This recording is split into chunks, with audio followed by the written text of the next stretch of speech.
नमस्कार, आप देख रहे हैं वॉइस ऑफ हाउस और मैं हूं आपके साथ ज्योतिका। आइए रुक करते हैं खबर की ओर।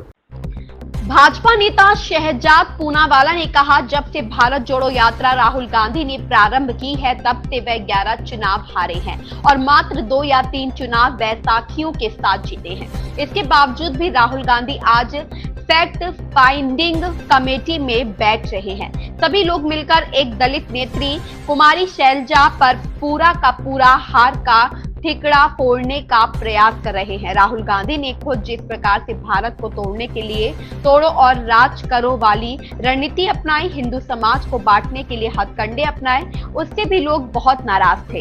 अब क्या कोई भी कमेटी राहुल गांधी पर कार्यवाही कर सकती है? कुल मिलाकर कांग्रेस पार्टी सच का सामना नहीं करना चाहती। उनके गठबंधन दल भी कह रहे हैं कि वह केवल और केवल अपने अहंकार की वजह से हारे हैं। ये फैक्ट फाइंडिंग कमेटी कम है और राहुल गांधी बचाओ कमेटी ज्यादा है।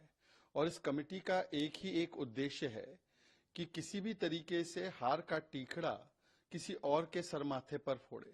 जब से भारत जोड़ो यात्रा उन्होंने प्रारंभ की राहुल गांधी ने, तो 11 चुनाव वो हारे हैं और मात्र 2 या 3 चुनाव बैसाखियों के साथ जीते हैं। फैक्ट ये है कि लगभग 73 या 74 चुनाव राहुल गांधी हारे हैं। लोकसभा चुनाव भी हारे 3 बार, पर उसके बावजूद भी राहुल गांधी आज फैक्ट फाइंडिंग कमेटी में बैठ रहे हैं।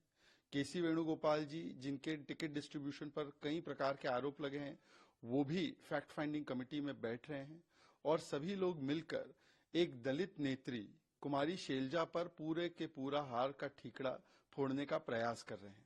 कल जो मीटिंग हुई उसमें कुमारी शैलजा जी को बुलाया तक नहीं गया। हमने सुना है कि कांग्रेस के ही कई प्रत्याशियों ने खुलकर बोला है कि किस प्रकार से दलित समाज का अपमान किया गया, इसीलिए कांग्रेस पार्टी को एक कारण ये भी था चुनाव हारने का। और राहुल गांधी ने खुद जिस प्रकार से भारत को तोड़ने के लिए डिवाइड एंड रूल वाली पॉलिसी अपनाई, जिस प्रकार से हिंदू समाज को बांटने के लिए हथकंडे अपनाए और जिस प्रकार से राम मंदिर प्राण प्रतिष्ठा को नाच गाना बोला, उससे भी लोग बहुत गुस्सा थे। अब क्या कोई भी कमेटी राहुल गांधी पर कार्रवाई कर सकती है? तो इसीलिए अब कुल मिलाकर ईवीएम पर भी दोष मढ़ा जा रहा है। सोचिए, जम्मू कश्मीर में ईवीएम इलेक्शन कमीशन ठीक है, तेलंगाना में ठीक है, कर्नाटक में ठीक है, पंजाब में ठीक, दिल्ली में ठीक, हरियाणा में गलत हो जाता है। EVM, election commission, fact finding, ये सब बहाना है। राहुल गांधी को हार से बचाना है, इसीलिए कभी इलेक्ट्रॉनिक वोटिंग मशीन पर, कभी कुमारी शैलजा पर निशाना है। कुल मिलाकर केवल इतना ही है कि कांग्रेस पार्टी आत्मचिंतन नहीं करना चाहती, सच का सामना नहीं करना चाहती। उनके तो एलाइज भी उनको बोल रहे हैं कि आप अहंकार की वजह से हारे, आप अपने एटीट्यूड की वजह से हारे, आप जनता के साथ कनेक्टेड नहीं है। पर वो एलाइज की भी सुनने को तैयार नहीं है। और कांग्रेस पार्टी को केवल इतना कहना चाहूंगा कि ताउम्र कांग्रेस यही करती रही, धूल चेहरे पर थी, कांग्रेस आईना साफ करती रही। इस खबर में बस इतना ही। बने रहिए वॉइस ऑफ हाउस के साथ।